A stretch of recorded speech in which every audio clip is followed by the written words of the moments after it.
والصلاة والسلام على سيدنا محمد وعلى آله وأصحابه والناس أجمعين. وقد قال الله تعالى في القرآن الكريم: يا أيها الذين آمنوا اتقوا الله حق تقاته ولا تموتن إلا وأنتم مسلمون. وقال نبينا صلى الله عليه وسلم: إنما الأعمال بالنيات.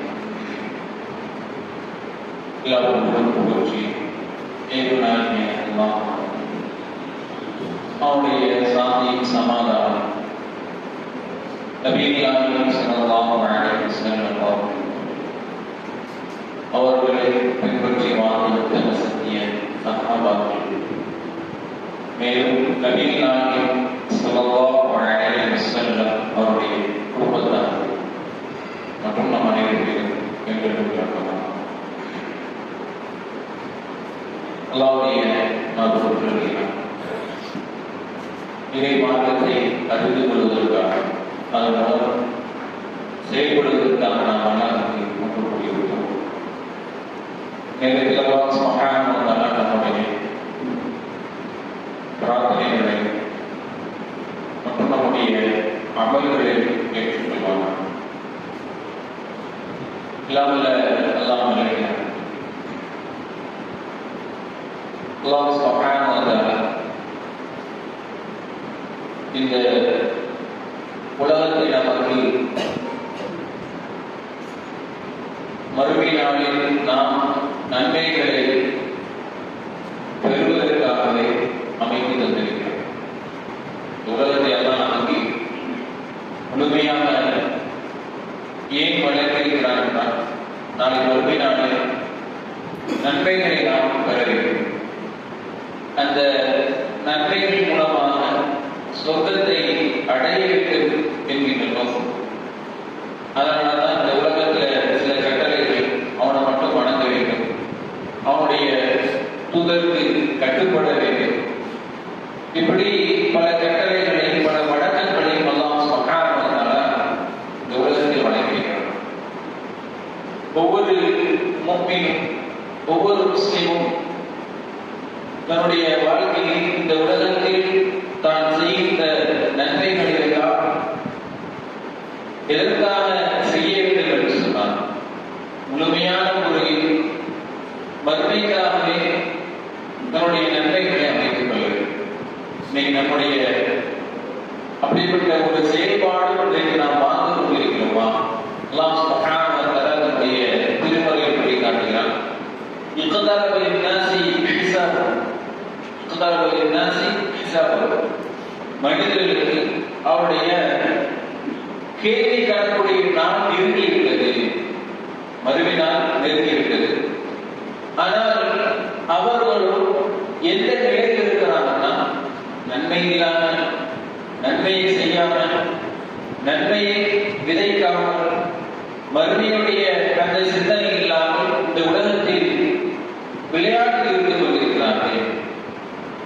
வேறு ஒரு நோக்கத்தில் இந்த உலகத்தில் அவர்கள் வாழ்ந்து கொண்டிருக்கிறார்களாக நம்முடைய நிலைமையை பற்றி நம்முடைய திருமறைக்கு அனுப்பிட்டாங்க. மறுபினால் நெருங்கிறது, மறுபினால் நெருங்கிவிட்டது. முஸ்லிம்கள் அதை பற்றி எந்த ஒரு சிந்தனையும் இல்லாமல் வாழ்ந்து கொண்டிருக்கிறார்கள். மறுபினாளுடைய அடையாளமாக தண்ணி ஒரு அடையாளமாக சொன்னார். நானும் மறுபினாலும் இவ்வாறு அனுப்பப்பட்டிருக்கிறோம், நானும் மறுபினாலும் இவ்வாறு அனுப்பப்பட்டுள்ளோம். ரசூலுல்லாஹ் வந்துட்டாங்கன்னா அடுத்ததாக எது வந்துவிடும்? மறுமை வந்துவிடும் என்கிற அடிப்படையில நம்முடைய தூதர் நபிகள் ஸல்லல்லாஹு அலைஹி வஸல்லம் அவர்கள் காட்டினார். அப்ப இந்த உலகத்தில் நாம் எதை விதைக்க வேண்டும் என்று சொன்னார், நமக்காக சரி, நம்முடைய குடும்பத்திற்காகவும் சரி, நம்முடைய சமுதாயத்திற்காகவும் சரி, எதை விதைத்துவிட்டு செல்ல வேண்டும் என்று சொன்னால் நன்மையான காரியங்களை நிச்சயமாக இந்த உலகத்தில் நாம் செய்ய வேண்டும். எப்ப நம்ம நன்மையான காரியத்தை செய்வதற்காக முன்வருவோம், நம்ம உள்ளத்துல முழுமையான முறையில மறுமையை பற்றியுள்ள நம்பிக்கை, நரகத்தை பற்றியுள்ள நம்பிக்கை, நரகத்தில் இருக்கக்கூடிய பயம், சொர்க்கத்தில் இருக்கக்கூடிய ஆர்வம், அல்லாஹ் சுப்ஹானஹு வ தஆலா சொர்க்கத்தில் நமக்கு என்னென்ன தர இருக்கிறார் என்பதை பற்றியுள்ள அந்த சிந்தனை, இந்த ரெண்டும் தான்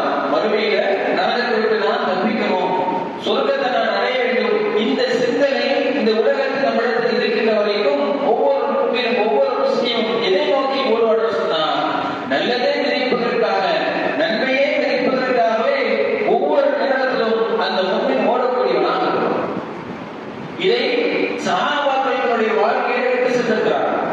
இதை நபிகள் நாயகம் ஸல்லல்லாஹு அலைஹி வஸல்லம் அவர்கள் நம்முடைய சஹாபாக்களுக்கு கற்றுக் கொடுத்து சென்றிருக்கிறார். அல்லாஹ்வுடைய தூதர் ஒரு கட்டில படுத்திருக்கிறாங்க. அந்த கட்டில் எப்படிப்பட்டது? வேறு இலைகளால் பின்னப்பட்டிருக்கக்கூடிய ஒரு கட்டில். அந்த கட்டில் என்ன செஞ்சுக்கிறாங்க? படுத்திருக்கிறாங்க. உங்களுக்கு சுத்தாமலை அவரை பார்க்க வர்றாங்க. பார்த்து ரொம்ப கவலைப்படுறாங்க. அவங்களுடைய முதுகுல அந்த கட்டிலுடைய தடங்கள்லாம் இருக்கு. நம்ம எப்படி வாயில படுத்துச்சா நம்முடைய உடல்ல அதனுடைய தடப்பு இருக்குமோ அதே போல நக்சலுடைய உடல்ல முதுகுல அதனுடைய தடப்பு இருக்கு. ஒரு சத்தாவையில் ரொம்ப கவலை. ஒரு சத்தாவையிலாகவே அந்த இடத்துல ஒரு உதாரணத்தை சொல்றாங்க. என்ன உதாரணம் சொல்றாங்க? யாரும் சொல்லுவா அல்லாஹ்வுடைய தூதரே, ரோம பாரசீக மன்னர்கள் தங்களுக்கென ஒரு ஆனந்தமான ஒரு வாழ்க்கை எடுத்துக்கிட்டாங்க. அவங்க சிம்மாசனம், அவங்களுடைய அந்த படுக்கை, அவங்களுடைய எல்லாமே ஆனந்தமா இருக்குது. நீங்க அப்படியே எடுத்துக்கிட்டாங்க. நீங்க யாரு? இந்த ஒட்டுமொத்த சமுதாயத்துக்கு, ஒட்டுமொத்த மனிதர்களுக்கு நீங்க தான் தலைவர். நீங்க அல்லாஹ்வுடைய ரஹ்மத்தா இருக்கிறீங்க. அப்ப நீங்க ஒரு ஆடம்பரமான ஒரு வாழ்க்கை எடுக்காட்டிலும் சின்ன ஒரு போர்வையை நீங்க எடுத்துக்கலாமே. அந்த கட்டையில போர்த்திக் கொள்வதற்காக போடுவதற்காக ஒரு நீங்க ஒரு போர்வை எடுத்துக்கலாமே. அப்ப நபிகள் நாயகம் ஸல்லல்லாஹு அலைஹி வஸல்லம் இந்த உலகம் எப்படிப்பட்டிருக்கிறத தெளிவுபடுத்தலாம். எல்லாமே அல்லாஹ் கிடையாது. இதே நம்முடைய மனதை நாம் ஆழமாக பதிய வைத்தாதான், இதை நம்முடைய சிந்தனைக்கு கொண்டு வந்தாதான் என்னுடைய வாழ்க்கையில நான் எதை நோக்கி ஓட வேண்டும், எதை முன்னோக்க வேண்டும், எது எனக்கு முக்கியம் என்பதை இந்த ஹதீஸ் அழகாக சொல்லிக்காட்டு. சுல்லாஹ் சொல்றாங்க, மாரி வலி துன்யா. அல்லாஹ் சொல்றாங்க, மாரி வலி துன்யா. எனக்கு இந்த உலகத்திற்கும் என்ன சம்பந்தம்? எனக்கு இந்த உலகத்திற்கும் என்ன சம்பந்தம்? அன ஒரு துன்யா. சொல்றாங்க, அன ஒரு துன்யா. நானும் இந்த உலகம் எப்படி தெரியுமா? ஒரு பயணியை போன்றாகும். நானும் இந்த உலகமும் ஒரு பயணியை போன்றது. அந்த பயணி என்ன செய்யலாம்? அப்படின்னு பயணம் செஞ்சுட்டு வரலாம். ஒரு மரத்தை பார்க்கலாம். அந்த மரத்துடைய நிழல்ல கொஞ்ச நேரம் ஓய்வு எடுக்கலாம். ஓய்வு எடுத்த பிறகு அந்த இடத்துல என்ன செய்யலாம்? கிளம்பி போயிடலாம். இதுதான் நானும் இந்த உலகம். அந்த பயணி அந்த மரத்தை விட்டு கிளம்பும் போது அந்த மரத்தை கூட எடுத்துட்டு போகல, நிழலை கூட எடுத்துட்டு போகல. அந்த மரமும் அந்த நிழலும் தான் இந்த உலகம், உலகத்துக்கு கூடிய விஷயங்கள். முஸ்லிம்கள் தெளிவுபடுத்தாங்க பாருங்க. அல்லாஹ்வுடைய தூதர் தெளிவுபடுத்திட்டாங்க. கொஞ்ச நேரம் ஒரு வாழ்க்கை, கொஞ்ச நேரம் உள்ள ஒரு பயணம், கொஞ்ச நேரம் இருக்கக்கூடிய அந்த ஓய்வு, அந்த ஓய்வுல சொல்லிட்டாங்க அந்த மரம், அந்த மரத்துடைய கிளையை எடுத்து போகல. கொஞ்ச நாள் தான் என்ன செய்யலாம்? அந்த நேரத்தில் அந்த மரத்துக்கடை இருக்க போறான். அல்லாஹ்வுடைய தூதர் அந்த கொஞ்ச நாள்ல எப்படிப்பட்ட அமல்களை இந்த சமுதாயத்துக்கு கொண்டு போனாங்க, எப்படிப்பட்ட செயல்பாடுகளை இந்த சமுதாயத்திற்கு நபிகள் கொண்டு போனாங்க தெரியுமா? அந்த கொஞ்ச நேரத்துல எப்படி அந்த ஹதீஸ் அடிப்படையில் பார்த்தா ஓய்வெடுக்கக்கூடிய அந்த நேரத்துல நபிகள் நாயகம் ஸல்லல்லாஹு அலைஹி வஸல்லம் அவங்க ஆயிஷா ரலியல்லாஹு கேக்குறாங்க, நம்மள யாராவது நம்மளோ அல்லது நம்மை சார்ந்திருக்கிறவங்களோ இப்படி கேள்வி கேட்க மாட்டாங்க. இந்த வருஷமா நம்ம முஸ்லிமா இருக்கோம், இந்த வருஷமாக வணக்கத்தில் ஈடுபட்டு கொண்டிருக்கிறோம், எத்தனை நபர்கள் இது போன்ற கேள்விகளை நம்ம கேட்டிருப்பாங்க.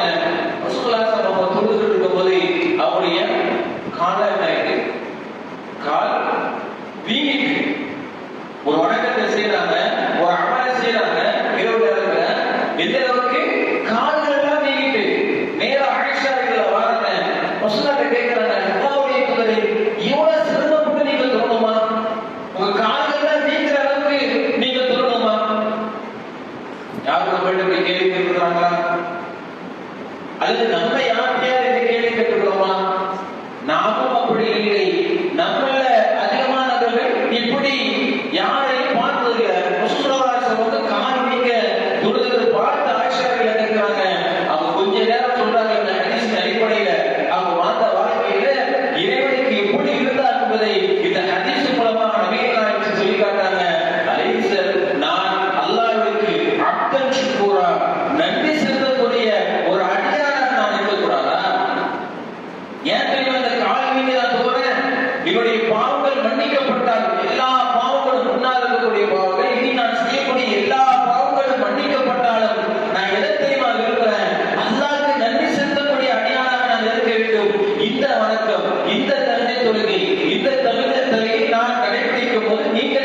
இப்படி நம்மை நன்றியுள்ள அடியானாக பார்க்கக்கூடிய எந்தெந்த அமலை நாம் விதைத்து வைத்திருக்கிறோம், எந்தெந்த அமலை நாம் விட்டு வைத்திருக்கிறோம். கொஞ்ச நேரம் பஜ்ர நீக்கினா முடிஞ்சு போச்சு, அதுக்கு பஜ்ர கொஞ்ச நேரம் பயான நீக்கினா முடிஞ்சு போச்சு.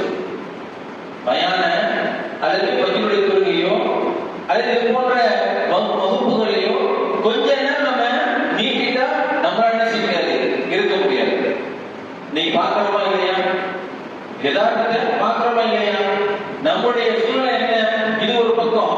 சரி, நம்ம கொடுக்கப்பட்ட அந்த குறைவான நேரத்தையாவது நாம் சரியாக பயன்படுத்துறோமா? அது இல்லை. ஒரு பக்கம் யாராச்சும் பயான் அதிகப்படுத்தினாலும் தொழுகை அதிகப்படுத்தினாலும் அதை குறைக்கக்கூடிய நிலையில வந்துட்டோம். அல்லது குறைவாக கொடுக்கப்படக்கூடிய இந்த நேரத்தையாச்சு நாம் பயன்படுத்தி அல்லாஹ்வுக்கு நன்றி செலுத்தக்கூடிய அடையாளம் இருக்கும்போது அதுவும் இல்லை. எப்படி உதாரணத்துக்கு ஜும்மா தொழுகை அதானே, ஜும்மா தொழுகையில முதல்ல என்ன செய்வாங்க, பயான் பண்ணுவாங்க. முதல் சுத்தமாக பேசக்கூடிய அந்த நேரத்துல கொஞ்ச நேரம் தான் பேச போறாங்க, அதையாவது நாம் பயன்படுத்திக் கொள்வோமே.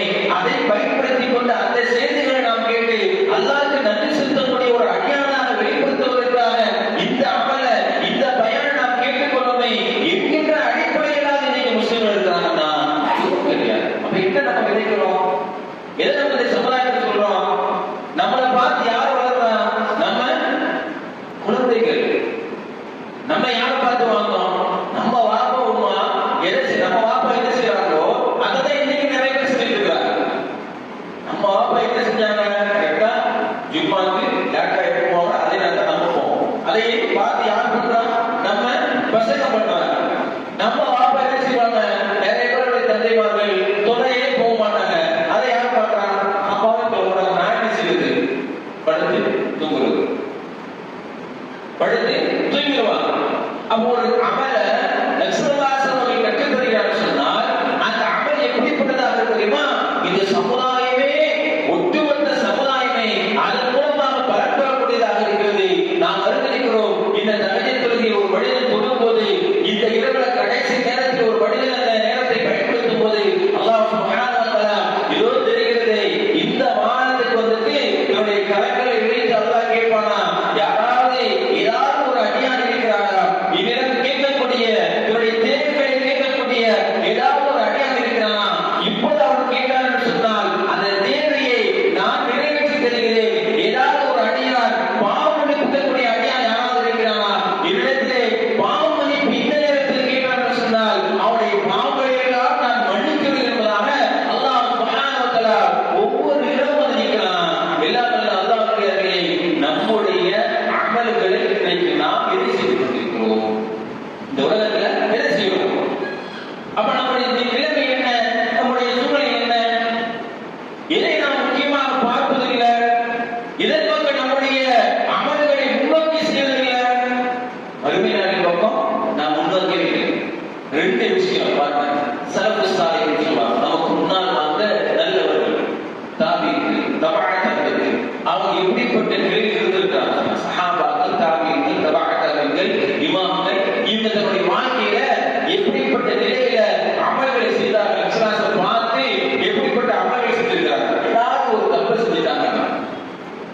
ரபி என்கின்ற ஒரு தாபியர் ஏதாவது ஒரு தவறு செஞ்சுட்டாருன்னா தவறான சிந்தனை வந்து விட்டார். தவறான சிந்தனை வந்து விட்டால் நேரா அவங்க வீட்டுல ஒரு கபருக்கு வந்து வச்சிருக்காரு. எங்க வீட்டுல கபரு, அந்த குழியில் படுத்துருவாங்க.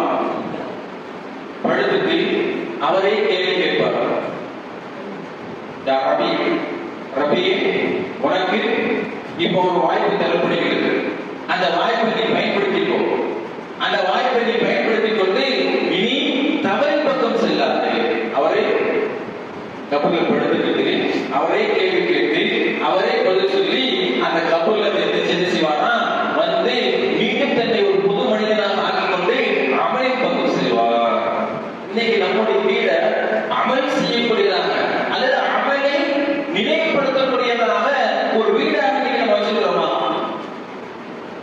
நம்முடைய வீடுகள் இன்னைக்கு அல்லாஹ்வையும் அல்லாஹ்வுடைய தூதரையும் அல்லது மறுமை நாளையும் நினைவுபடுத்தக்கூடிய ஒரு வீடாக வைத்திருக்கிறோமா?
எந்த நிலையில் பார்த்தா சொன்னா இன்னைக்கு நிறைய பள்ளிவாசல்ல நம்ம பைப்பு திறந்தா நுகர்ல திறந்தா அவ்வளவுதான் வெளியிதான் செய்யும்.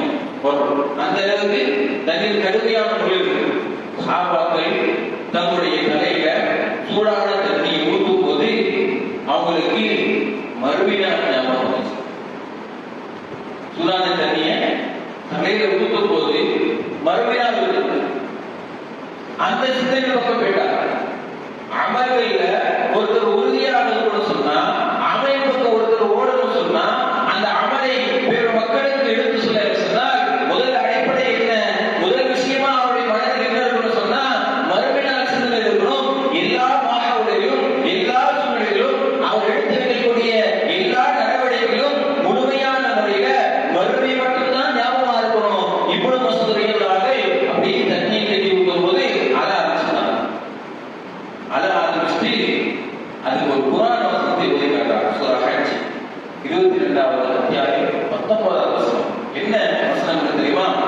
அல்லாஹ் சுப்ஹானஹு வ தஆலா சொல்லி காட்டுகிறான், ஸப்பு பி ஃபௌகிஹி, நாளை மறுமையினால அவங்களுடைய தலைக்கு மேலிருந்து கொதிக்கின்ற நீர் ஊற்றப்படும். மறுமையினால தண்டனை, மறுமையினால தண்டனை. எப்படிப்பட்ட தண்டனை? நாளை அல்லாஹ் சுப்ஹானஹு வ தஆலா அவங்க தலைக்கு மேல என்ன செய்வாங்க? கொதிக்கின்ற நீரை ஊற்றுவான். அது என்ன செய்யும்? அடுத்து அல்லாஹ் சுப்ஹானஹு வ தஆலா சொல்லி காட்டுறான், பிஸ்ஹர் பிஹி மா ஃபீ புதூனிஹிம் வ ஜுலூத். அப்படி தலையில ஊத்தும் போது அவங்க தலையில ஊத்தும் போது அவருடைய வயிற்றுக்குரிய குடல் வெளியே வந்து அந்த நீருடைய தன்மையை பார்க்க அப்படியே ஊத்தும் போது வயிற்றில் உள்ள அந்த குடல் வெளியாகிடும். ஜுலூத், அந்த தோள்கள் எல்லாம் அப்படியே கருகிவிடும். நம்ம அந்த நிலையில அந்த மறுமையை பற்றி நினைத்து பார்த்தோம்னு சொன்னா இப்பொழுது மசூதரைகளாக இது நினைச்சு அடுத்த காரியமாக என்ன தெரியுமா செஞ்சாங்க? சுப்ஹானல்லாஹ், இந்த வெயிலான நேரத்துல நோன்பு வைக்க ஆரம்பிச்சாங்க. நோன்பு வைக்க ஆரம்பிச்சுட்டாங்க. சஹாபாக்கள் தங்களுக்குள்ள பேசுவாங்க. ஆயிஷா ரலியல்லாஹு அன்ஹா, அபூபக்கர் ரலியல்லாஹு அன்ஹு, அபூபக்கர் ரலியல்லாஹு அன்ஹு தங்களுக்குள்ள பேசிக்கொள்வாங்க. கடுமையான வேலை இருக்குது, என்ன செய்யலாம்? இந்த ஜூஸ் கொள்ளலாமா, அது கொள்ளலாமா, அப்படி அந்த ஏசி வாங்கலாமா, இந்த ஏசி வாங்கலாமா, அப்படி இருக்கலாமா, இப்படி இருக்கலாமா, அப்படிங்கிற சிந்தனை அவங்களுக்கு வராது. எனவே கடுமையான வேலை நடத்தியும் கடுமையான தொழிலும் அபூபக்கர் ரலியல்லாஹு அன்ஹு, ஆயிஷா ரலியல்லாஹு அன்ஹா பேசிக்கொள்வாங்க. அபூபக்கர் ரலியல்லாஹு அன்ஹு அவங்க மனைவி பேசிக்கொள்வாங்க. வேலை அடிக்கிறது கடுமையா, நம்ம என்ன செய்வோம்? இந்த நேரத்தில் என்ன செய்வோம்? நோன்பு வைத்துக் கொள்வோம். கடுமையான முன்னடிக்கிறது. அப்ப இந்த இரவு நேரத்தில் எழுந்துச்சு நம்ம என்ன செய்வோம்? தஹஜ்ஜுத் தொழுவோம். எப்படி நன்மையை விதைத்தார்கள். நமக்கு அந்த சிந்தனை வந்துச்சா? இதனால் நம்ம கோடை காலத்தை கடந்து வந்திருக்கிறோம். நோம்புனா நம்ம என்ன வச்சுக்கிறோம்? ரமலான் மட்டும்தான் சொன்னதான நோம்பு தான். இப்ப வேற அடிக்கிறது. இந்த நேரத்தில் நம்மளால நோன்பு வைக்க முடியுமா, நோன்பு வைக்குமா என்ற சிந்தனை வந்துச்சா? அந்த நன்மையை நாம் விதைப்பதற்காக முன் வந்தோமா, நம்மளை விதைப்பதற்காக முன் வந்தோமா? நிறைய பேர் பேசுகிற முன்வாங்க. அந்த சிந்தனையை இன்னைக்கு வாங்க. உமர் அப்துல் அசீஸ் ரஹிமஹுல்லாஹ், உமர் அப்துல் அசீஸ் ரஹிமஹுல்லாஹ், இன்னைக்கு நம்ம நிறைய மக்பரால பார்க்கிற அந்த நிலையை, கபர்ஸ்தான் இருக்கிற அந்த இடங்கள்ல இந்த நிலையை பார்க்கலாம். என்ன நிலைய? அங்க ஜனாசா அடக்கம் பண்ணிக்கிட்டு இருப்பாங்க. ஜனாசாவை லுகர் நேரம் வச்சுக்கோங்க. லுகர் நேரத்துக்கு அப்புறம் ஒரு ஜனாசா அடக்கம் பண்ணிக்கிட்டு இருக்கிறாங்க. மக்பரால இருக்கக்கூடியவங்க என்ன செய்வோம்? எந்த நிலையில இருப்போம்? நேரம் ஓடும். எங்க நிலையில் இருக்குது பார்ப்போம். அந்த நிலையில் கீழே உட்கார்ந்து இன்னைக்கு அதான சூழல. இதே போன்று அங்கு நடக்குது. ஜனாசாவை அடக்கம் பண்ணிக்கிட்டு இருக்கும்போது ஒரு அப்துல் அசீஸ் ரஹிமஹுல்லாஹ் ஐந்தாவது ஹலீஃபாக கருதப்படக்கூடியவங்க இவங்க பார்க்கறாங்க. அங்க என்ன செய்றாங்க? நிழல்ல போய் ஒதுங்கி நிற்கிறாங்க. நிழல்ல போய் ஒதுங்கி நிற்கிறாங்க. இன்னைக்கு நம்முடைய மக்பராக்கள் எப்படி இருக்குது? அந்த மறுமையுடைய சிந்தனை இல்லை. அங்க எந்த ஒரு நன்மையான விஷயங்களும் நம்ம விதைக்கல. எந்த ஒரு அமல்களையும் அவங்க எப்படி சொல்லல. நாம் அங்க பேசாதே, அவங்க ஜனாசா அடக்கட்டும், நம்ம இங்க வந்து கதை அடிப்போம், இங்க உட்கார்ந்து நம்ம சிரிச்சுட்டு இருப்போம் அப்படிங்கிற அடிப்படையில் தான் இன்றைக்கு அதிகமான முஸ்லிம் பார்த்து கொண்டிருக்கிறாங்க. இந்த நிலையில அங்க உமர் அப்துல் அசீஸ் ரஹிமஹுல்லாஹ் பார்த்த உடனே அழ ஆரம்பிச்சுட்டாங்க. கண்ணீர் விட்டு அழ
உள்ளவர்கள் வாள் செய்வாங்க. அந்த வாளை அந்த நெருப்பு இருந்து எடுக்கும் போது அதை பார்த்து ஆரம்பிச்சிடும். ஏன் தெரியுமா? அல்லாஹ் சுப்ஹானஹு வ தஆலா குர்ஆன்ல சொல்லிருக்க என்ன தெரியுமா சொல்லி காட்டுறான்? வலஹும் மக்அதுன் மினல் ஹதீத். அல்லாஹ் சொல்றான் ஒரு ஹஜ்ஜில நரகத்துல காவலாளி இருப்பார்களா, அவருக்கு இரும்பு சம்பட்டியை கொண்டு வைத்திருப்பார்கள். அந்த ஒவ்வொரு இரும்பும் எதன் மூலமாக செய்யப்பட்டது? நெருப்பினால் செய்யப்பட்டது. அந்த நரகத்துல இரும்பு சம்பட்டியோட என்ன செய்வாங்க? நிற்பாங்க. உள்ளவா அராதோ யகுல் மின்ஹா மின் ரப்பி. ஒவ்வொரு தடவையும் அந்த நரகத்துடைய கஷ்டங்கள் தாங்க முடியாமல், வேதனை தாங்க முடியாமல், அதனுடைய உஷ்ணம் தாங்க முடியாம ஒவ்வொரு நரகவாசியும் அதிலிருந்து தப்பிக்கும் போது இந்த காவலாளிகள் அந்த இரும்பு சம்பட்டியை கொண்டு அடித்து கீழே பத்துவாங்க. கீழே பத்து அடிச்சு கீழே பத்துவாங்க. ஒரு இரும்பை பார்த்த உடனே, ஒரு கொள்ளரை பார்த்த உடனே உங்களுக்கு ஒரு அப்துல் அசீஸ் ரஹிமஹுல்லாஹ் சிந்தனை எங்க போயிட்டு மறுமையில போயிட்டு மறுமையில் பக்கம் போனதுனாலதான் நான் முதல்ல ஒரு ஹதீஸ் சொன்னேன். மாலி வலி துன்யா, எனக்கு இந்த உலகத்துக்கு என்ன சம்பந்தம் சொல்லி ஒரு ஹதீஸ் சொன்னேன். அந்த ஹதீஸ்ல அவர் உறுதியாக இருந்தார்கள். உறுதியா இருந்ததுனால என்னுடைய சந்ததிகளுக்கு எது தெரியுமா விட்டு போனாங்க? இந்த உலகம் உனக்கு முக்கியமானதல்ல. எந்த அமலை தெரியுமா அவர்கள் விதைத்து போனார்கள்? இந்த உலகம் உனக்கு முக்கியம் இல்லை, மறுமைதான் முக்கியம் என்பதை பேசினார்கள். எப்படி? தன்னுடைய வேலையாளர் இருக்கிறாங்க, வேலையாளர் கூப்பிடுறாங்க. கூப்பிட்டு மார்க்கெட்ல போய் எனக்கு துணி வாங்கிட்டு சொல்றாங்க. பெரிய பணக்காரர் இருந்தவர். ஆரம்ப காலகட்டத்தில் இஸ்லாத்தை அவர் புரிவதற்கு முன்னால மார்க்கெட்ல போய் அங்கே இருக்கக்கூடிய உயர்ந்த ஆடை எது இருக்குதோ அதை வாங்கி வந்து கொடுக்குதான் அந்த பணியாளர்கள் கோபப்படுவாங்க. ரொம்ப கம்மியான சட்டையை வாங்கி வந்து துணியை வாங்கி கொடுக்க சொல்லி. அப்படி இஸ்லாம் மாறிய பிறகு நன்மை விதைக்கிறார், மக்களுக்கு நன்மை எப்படி செய்கிறார் என்று தெரியுமா? அந்த வேலையாட்ட போய் மார்க்கெட்ல போய் துணி வாங்கி சொல்லுவார். இவர் போய் துணி வாங்கி வருவாரா? இருக்கிறதுல ரொம்ப ரொம்ப ரொம்ப லோவா இருக்கக்கூடிய ரொம்ப மலிவான ஆடை வாங்கி வந்து கொடுப்பாரா? அதை பார்த்துட்டு இன்னும் இவ்வளவு பெரிய பைசா உள்ள ஆடையை வாங்கி என்ன அதிக விலைமிக்க ஒரு ஆடையை கொண்டு வந்தீங்க அப்படி பார்க்கிறார். இதை யார் பார்க்கிறார்? இதை யார் பார்த்து கொண்டிருக்கிறார்? அவங்க குழந்தைகள் பார்க்கிறாங்க. அப்ப அந்த குழந்தைகளுடைய எண்ணம் என்ன இருக்கும்? பாப்பா என்ன பார்க்கறாங்கிறதே ரொம்ப மலிவான சட்டையை எப்படி சொல்றாங்களே. அப்ப நம்ம எப்படி நம்முடைய ஆடையை அமைத்துக் கொள்ள வேண்டும்? நம்முடைய சூழலை நாம் எப்படி அமைத்துக் கொள்ள வேண்டும்? நமக்கு இந்த வயசுல வாகனம் தேவையா? இந்த வயசுல நமக்கு பைக் தேவையா? இந்த வயசுல நமக்கு போன் தேவையா? அப்படிப்பட்ட நிலைதானே அந்த குழந்தைகளுக்கு அந்த எண்ணத்துல நன்மையான காரியங்கள் அந்த உள்ளத்துல வரும். இன்னைக்கு அந்த இடத்துலயே இன்னைக்கு பெற்றோர் இருக்கிறாங்க. அபூபக்கர் ரலியல்லாஹு அன்ஹு பார்த்தா தக்குவாயிருக்கு. நம்மள யாருமே இப்படிப்பட்ட ஒரு காரியத்தை செஞ்சிருக்கவே மாட்டோம். செய்வோமா தெரியாது. பேசக்கூடிய நானாக இருந்தாலும் செய்வோமான்னு தெரியாது. அபூபக்கர் ரலியல்லாஹு அன்ஹு சக்கராத்தில் இருக்கிறாங்க. சக்கராத்தில் இருக்கும்போது தன்னுடைய மகள் ஆயிஷா ரலியல்லாஹு ஆயிஷா ரலியல்லாஹு அழைச்சிட்டு சொல்றாங்க, நான் மூத்தாயிட்ட சொன்னா இந்த கஃன் துணி இது கூட நீங்க அடங்கணும்.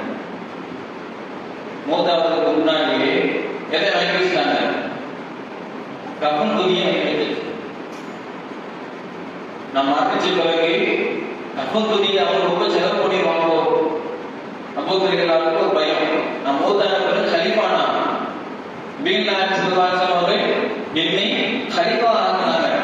நான் மூத்தான பிறகு கஃன் துணியில ரொம்ப செலவு பண்ணிடுவாங்க அப்படின்னு சொல்லி அதை பயந்து அதுக்கு முன்னாடி மூத்தாவதுக்கு முன்னாடியே கஃன் துணி வாங்கி வச்சிருக்காங்க. கடந்த பெருநாள் ட்ரெஸ் எடுத்தோம், வரதுமை பெருநாள் ட்ரெஸ் எடுப்போம் இன்ஷா அல்லாஹ். அப்படி எடுக்கும்போது ஒரு 2 கஃன் துணி தாங்க சொல்லி யாரை எடுத்து தைரியம் இருக்கா? நம்ம யாருமே எழுத மாட்டோம். நம்ம யாருக்குமே அந்த தைரியம் கிடையாது.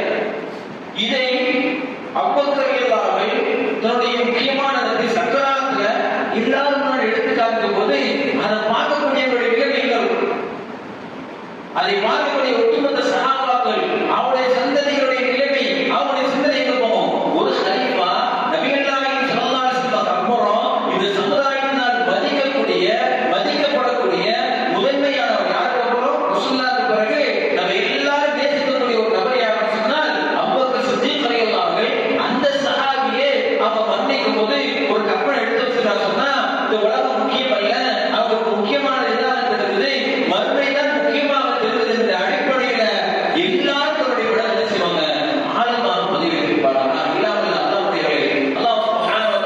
இந்த உலகத்தை மறுமைக்காகவே நமக்கு வழங்கியிருக்கிறான். அப்ப நம்ம இந்த உலகத்தை எப்படி பயன்படுத்த வேண்டும்? நாம் நன்மை பெற்று பிறரும் நன்மை பெறக்கூடிய ஒரு நபராக இருக்க வேண்டும். நாம் செய்கின்ற எல்லா அமல்களும் எதெல்லாம் நமக்கு மறுமையை நினைவுபடுத்துகிறதோ அப்படிப்பட்ட காரியங்கள்லாம் பார்க்கும்போது அதன் மூலமாக நன்மைகளை நாம் செய்யும் போது நிச்சயமாக இந்த சமுதாயம் நம்முடைய சந்ததிகளும் அதன் மூலமாக பயன்பெறுவார்கள். அப்படிப்பட்ட வாழ்க்கையை அல்லாஹ் சுப்ஹானஹு வ தஆலா நம் அனைவரும் வழங்குவானாக. மறுமை சிந்தனையுடன் வாழ்ந்து மறுமை சிந்தனையுடன் மரணிக்கக்கூடிய வாய்ப்பினை அல்லாஹ் சுப்ஹானஹு வ தஆலா ஒட்டுமொத்த முஸ்லிம்கள் வழங்குவானாக. அஸ்ஸலாமு அலைக்கும்.